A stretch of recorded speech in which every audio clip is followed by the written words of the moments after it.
Journey to the West, Chapter 30, The Frying Pan.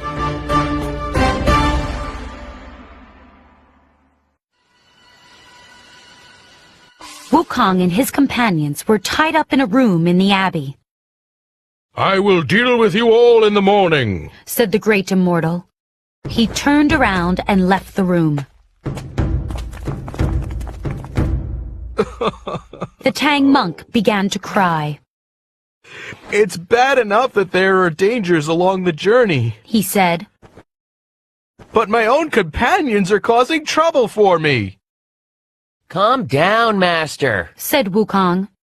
"We'll get out of this." "Master, this is all Wukong's fault," said Bajie. "He stole the ginseng fruit and he knocked down the tree." "Stealing the fruit was your idea," shouted the monkey. "I can't help it if I was hungry," said Bajie. "You should have refused to steal it." "Let's stop arguing and figure out how to escape," said Wu Jing. "I have a plan," said Wukong. "But we must wait until the great immortal is asleep." Late that night, Wukong recited a spell. He shrank to the size of a pea and then slipped out from his ropes. He quickly untied his friends. "Let's go," he whispered. The group tiptoed through the dark and silent abbey. When they got outside, the sun was beginning to rise. "That was easy," said Bajie as they walked down the road. "I hope you all learned a lesson from this," said the Tang monk. Suddenly, a voice boomed. "You can't escape from me." The great immortal flew toward them. Wukong pulled out his iron bar and swung. The great immortal moved out of the way. Bajie struck with his rake, and Wu Jing stabbed with his spear. But the great immortal was fast. He waved his arm, and his sleeve shot toward the group. Once again, the travelers were swept up. Back at the abbey, the great immortal told his priests to start a fire. "Bring out a large frying pan," said the great immortal.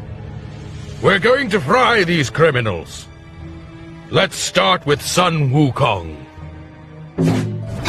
The priests carried an enormous frying pan into the room.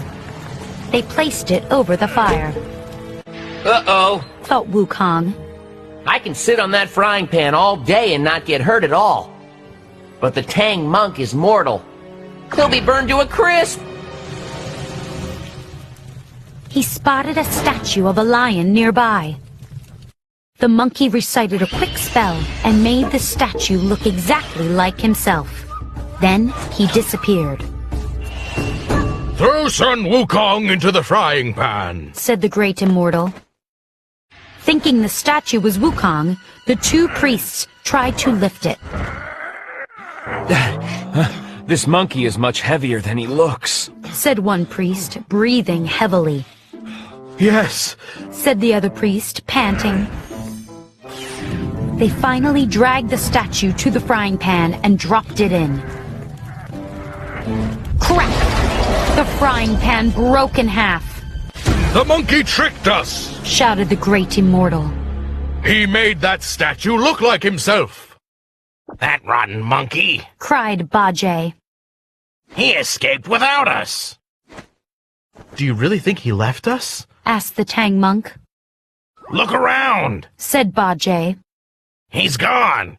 He probably returned to the Fruit and Flower Mountain. I'm sure he's playing in a field of flowers right now. Meanwhile, we're trapped here." "I don't think he would leave us," said Wu Jing. The Tang monk started to cry. The great immortal shook with anger. "It's bad enough that Sun Wukong wanted to escape, but did he really have to break my frying pan too?" He stamped his foot. "Bring out another frying pan! We'll fry his companions, starting with the Tang monk."